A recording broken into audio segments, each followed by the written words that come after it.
Hi, I'm Alice from Tap with Alice, and in this video, I'd like to share my thoughts about how EFT, emotional freedom technique or tapping, is different from coaching. So I am a practitioner of EFT, emotional freedom technique or tapping. Now you can find out about that in my other videos. It's a method of tapping on acupressure points whilst talking about our problems or issues. And coaching is well, coaches sometimes use EFT, and there are similarities between the two. So I'd like to just have a quick look at the difference between them. Coaching is usually based on wanting to reach a goal or change something, change some kind of habit, or some kind of performance goal that you want to achieve. So although it's focused on a goal, it's also focused on the here and now, of what steps you can take in your mindset and that kind of thing to better achieve your goals or learn whatever it is that you want to learn.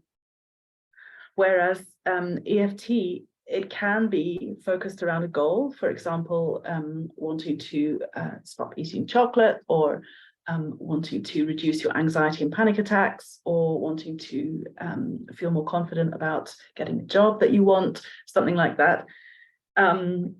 But that's not really the main point of it. It can be the main point of it if you're interested in that kind of thing. It can be very effective for sports performance and that kind of goal.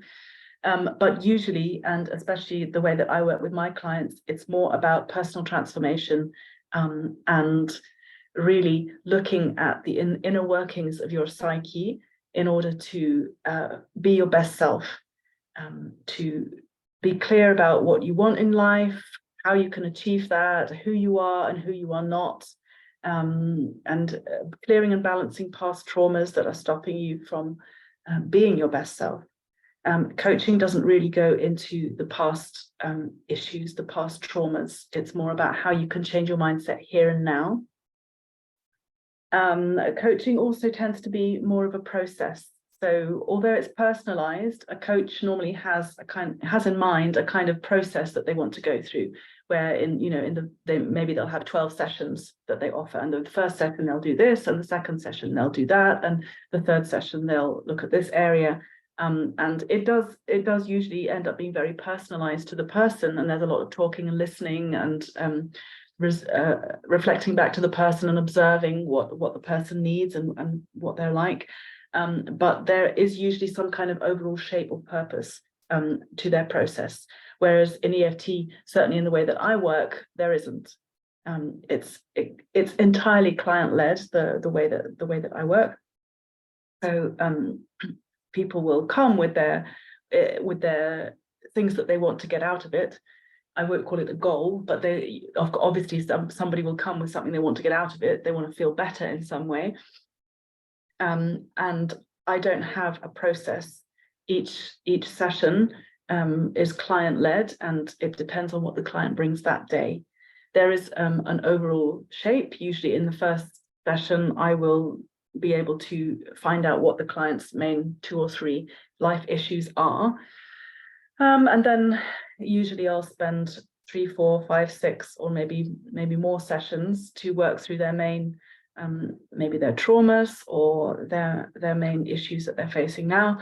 But it's extremely client-led, and there's no kind of end point, or okay, today we're doing this, next time we're doing that. It depends on what the client brings. I also want to point out that many coaches, life coaches, do use EFT and other techniques such as NLP, neuro-linguistic programming, as part of their services, but they won't be using it in every session. So obviously, as an EFT practitioner, that is the modality that I use. In every single session, I'll be tapping the entire way through the session. So that's just a little bit about the difference between coaching and EFT. So coaching can be a really great thing to use, and so is EFT, and I hope this video will help you to decide which of those 2 things might suit you better. Thanks for watching. You can find me on my website, tapwithalice.com, or on Facebook. I have a Facebook group as well, and I'm Tap with Alice on Facebook too. Bye.